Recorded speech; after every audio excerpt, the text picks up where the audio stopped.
복되고 평안한 주일입니다. 이 시간에는 성령으로 거듭난 사람이라는 제목을 가지고 함께 은혜를 나누겠습니다. 요한복음은 예수님께서 하나님의 아들 그리스도이심을 믿게 하고 그 이름을 힘입어 생명을 얻게 하려는 목적으로 기록이 되었습니다. 예수님은 태초부터 하나님과 함께 계셨던 말씀이신 하나님이십니다. 그 안에는 생명과 빛이 있습니다. 그러나 세상은 죄와 사망 가운데 있기 때문에 소금이요 빛이신 그리스도를 알아보지 못하고 믿지도 않았을 뿐만 아니라 영접하지도 않았습니다. 이를 해결하기 위해 하나님은 예수님을 세상 죄를 지고 가는 하나님의 어린 양으로 이 땅에 보내셨습니다. 누가 예수님을 하나님의 아들로 그리스도로 영접할 수 있고 믿을 수 있을까요? 혈통과 육정과 사람의 뜻이 아닌 하나님께로 거듭난 자들이죠. 어떻게 거듭날 수 있습니까? 예수님은 오늘 니고데모와의 대화를 통해 이 사실을 알려주십니다. 니고데모의 질문은 오늘을 살아가는 우리에게 하는 질문이기도 합니다. 니고데모의 이름의 뜻은 정복자입니다. 아마도 그 부모가 큰 사람이 되라고 지어준 이름일 것으로 보입니다. 그는 당시의 관원이었습니다. 유대의 최고 의결 기관인 산헤드린 공회의 일원이었던 것이죠. 지금의 국회의원쯤 되는 권력자였습니다. 권력도 명예도 재산도 남부럽지 않는 이 많이 누리는 사람이었는데 거기에다가 학식까지 높았다는 것이죠. 그런데 그럼에도 불구하고 이 니고데모라는 사람의 삶은 만족이나 기쁨이 전혀 없었습니다. 늘 마음이 허전하고 자신의 삶이 마치 공중에 떠다니는 구름과 같았다는 것입니다. 심리적인 갈등이 너무 커서 밤에 제대로 잠을 이루지 못할 정도였습니다. 니고데모는 심리적인 갈등과 고통을 어찌하지 못하고 괴로워하다가 예수님을 만나서 상담하기로 마음을 먹었습니다. 그런데 문제는 자신의 그 알량한 체면이었습니다. 그래서 그는 사람들의 눈을 피하여 밤중에 예수님을 찾아온 것입니다. 앞장에서 보시게 되면 예수님이 갈릴리 가나의 혼인잔치에 참석을 하시죠. 혼인잔치의 핵심이 포도주인데 이 포도주가 떨어지게 되자 예수님이 물을 포도주로 만드는 사건이 발생합니다. 이걸 소문을 통해 들은 것이죠. 포도주가 떨어졌다. 이거는 기존의 유대 종교가 끝났다는 것을 말씀하고 있습니다. 우리는 보통 이걸 요한복음에서는 표적이라고 하는데 표적은 뭔가 하면 예수님이 누구신가를 드러내는 것, 가리키는 것, 그것을 바로 알려주는 것이 표적이다라고 합니다. 밤중에 예수님을 찾아온 그는 자신의 허전한 속마음을 털어놓지요. 랍비여, 선생님이여, 어떻게 하면 우리가 영생을 얻으리이까? 어떻게 해야 영생을 얻을 수 있겠습니까? 제가 어떻게 하면 영생을 받을 수 있습니까? 라고 질문한 것입니다. 예수님께서는 니고데모의 고민과 갈등을 하시고 이렇게 말씀하시죠. 3절 말씀입니다. 여러분이 가지고 계신 성경으로 한번 보겠습니다. 3절 말씀 시작. 진실로 진실로 내게 이르노니 사람이 거듭나지 아니하면 하나님의 나라를 볼 수 없느니라. 아멘. 진실로 진실로 성경 보다 보면 반복해서 이렇게 단어가 나오는데 이후에 나오는 말씀을 강조할 때 쓰는 말이 바로 진실로 진실로입니다. 이 말은 다른 말로 바꾸면 아멘 아멘입니다. 하나님을 믿는 성도라면 거듭나는 일이 무엇보다도 중요합니다.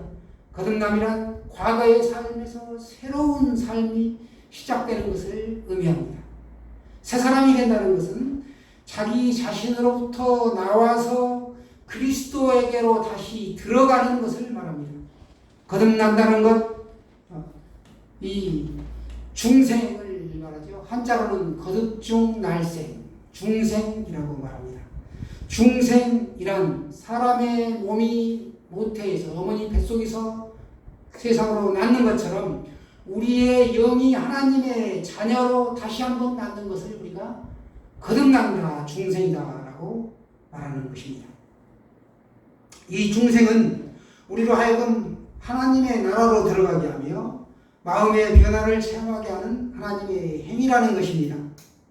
육의 생명만 가졌던 사람이 이러한 하나님의 행위로 이제는 영의 생명을 가지게 됩니다. 그리고 새 사람으로 변화되는 것이죠. 이렇게 변화된 사람을 우리가 그리스도인이다, 크리스천이다 라고 합니다. 성경적인 용어로는 이 변화를 거듭남이라고 합니다. 거듭남은 크리스천에게 있어서 모든 일의 기본이 됩니다. 왜 그런가 하면 크리스천이 되지 아니하고는 크리스천의 삶을 살 수 없기 때문입니다. 크리스천이 되는 일은 사람이 자신을 위하여 무엇을 하는 것이 아니라 하나님께서 우리를 위해 무엇을 해주심으로 비로소 되는 것, 그것이 바로 거듭남이라는 것입니다. 지금 우리의 모습은 어떤가요? 명색이 성도인 우리가 예수 믿기 전의 모습과 믿은 후의 모습이 전혀 달라진 것이 없다.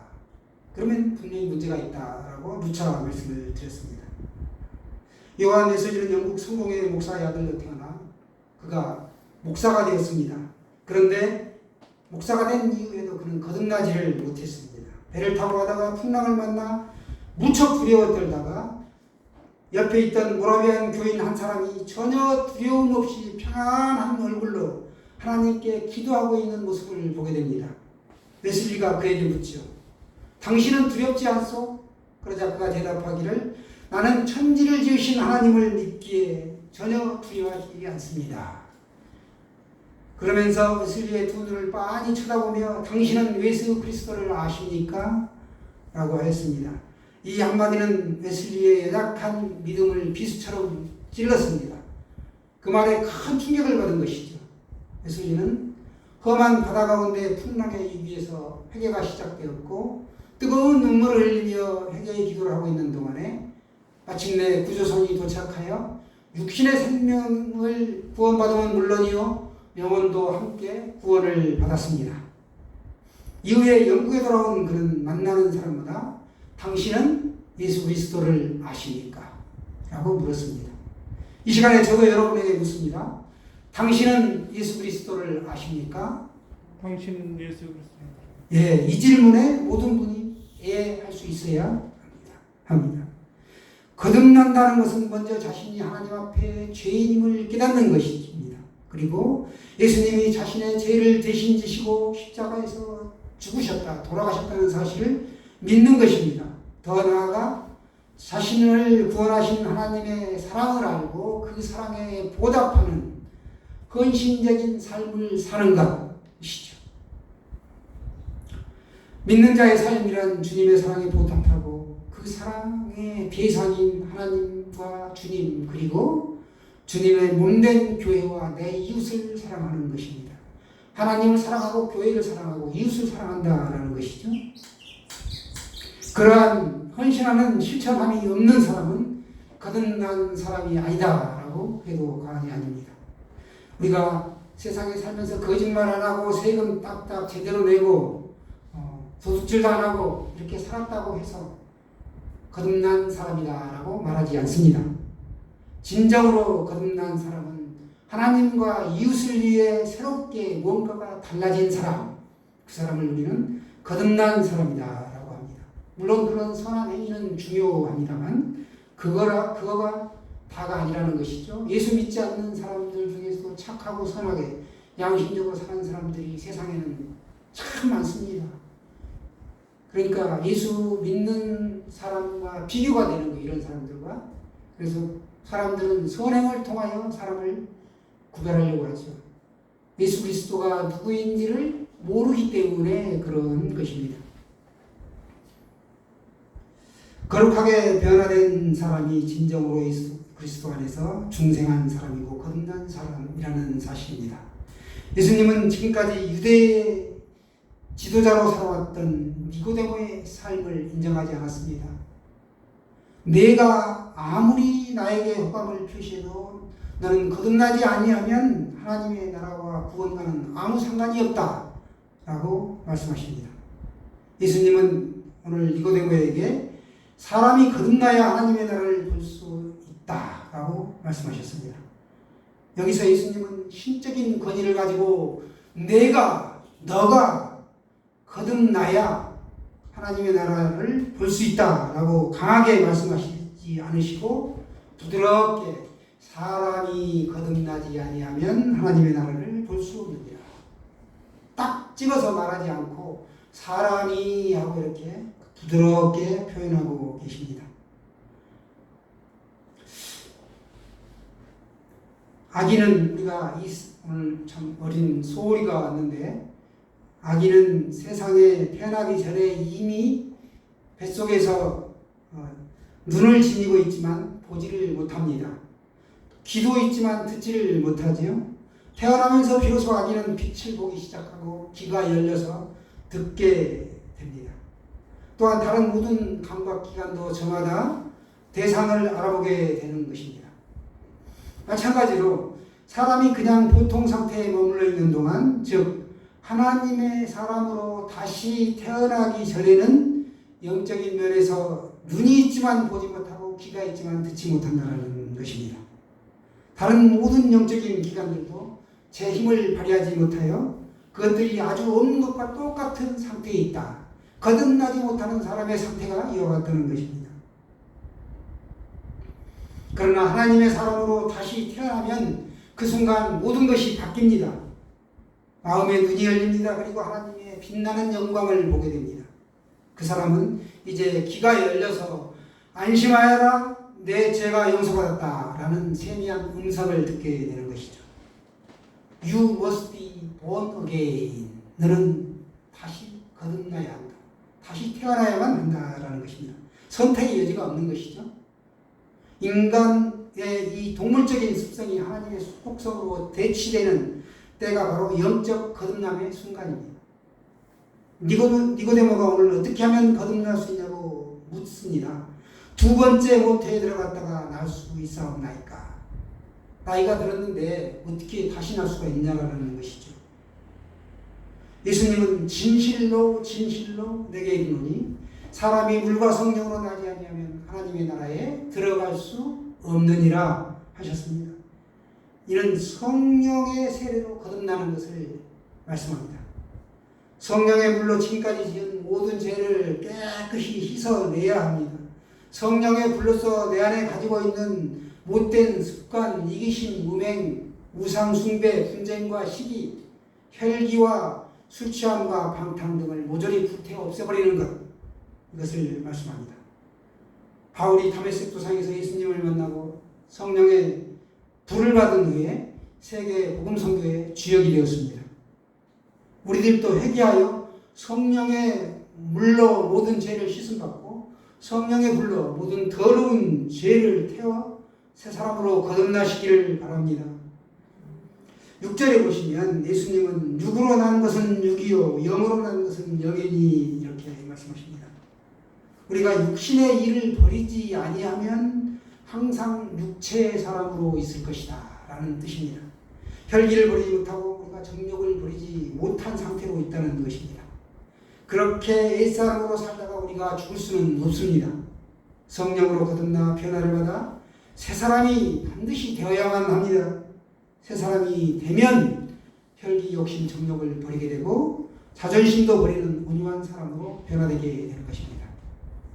하나님과 주님의 몸된 교회를 먼저 생각하는 겸손한 사람이 된다는 것이죠. 사랑과 용서를 알고 실천하는 사람으로 바뀝니다.